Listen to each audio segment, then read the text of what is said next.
Hospital பக்கமே போக வேண்டாம்னு நினைக்கிறீங்களா? இந்த ஒரு பழத்தை மட்டும் ரெகுலரா சாப்பிடுங்க.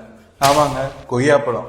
விட்டமின் சியும் ஃபைபரும் அடிக்குவேட்டா நீங்க எடுத்துக்கிட்டாலே உங்க கொலஸ்ட்ரால் அண்ட் டயபெட்டிஸ் நல்ல கண்ட்ரோல் வரும்னு எவிடன்ஸ் பேஸ்டோட எங்க மெடிசன் புக்லயே வந்து இருக்கு. இந்த கொய்யாப்பழம் 200 கிராம் இருக்கு. இந்த 200 கிராம்ல 10 கிராம்ஸ் ஃபைபர் இருக்கு. ஒரு நாளைக்கு தேவையான அளவுல 25% ஃபைபர் இதுலயே இருக்கு. விட்டமின் சி 400 மில்லிகிராம் அளவுக்கு இருக்கு. நம்மளுக்கு ஒரு நாளைக்கு தேவையானதை விட 4 மடங்கு அதிகமா விட்டமின் சி இருக்கு. விட்டமின் சி ஒரு பவர்ஃபுல் ஆன்டி ஆக்சிடென்ட் கூட இந்த ரத்த குழாய்கள்ல ஏற்படக்கூடிய அடைப்பையும் வந்து நல்லா கம்மி பண்ணுதுன்னு வந்து ஒரு ரிசர்ச் இருக்கு. பொட்டாசியம் 800 மில்லிகிராமுக்கும் மேல இருக்கு. இது பிளட் பிரஷரை நல்லா கம்மி பண்ணுது.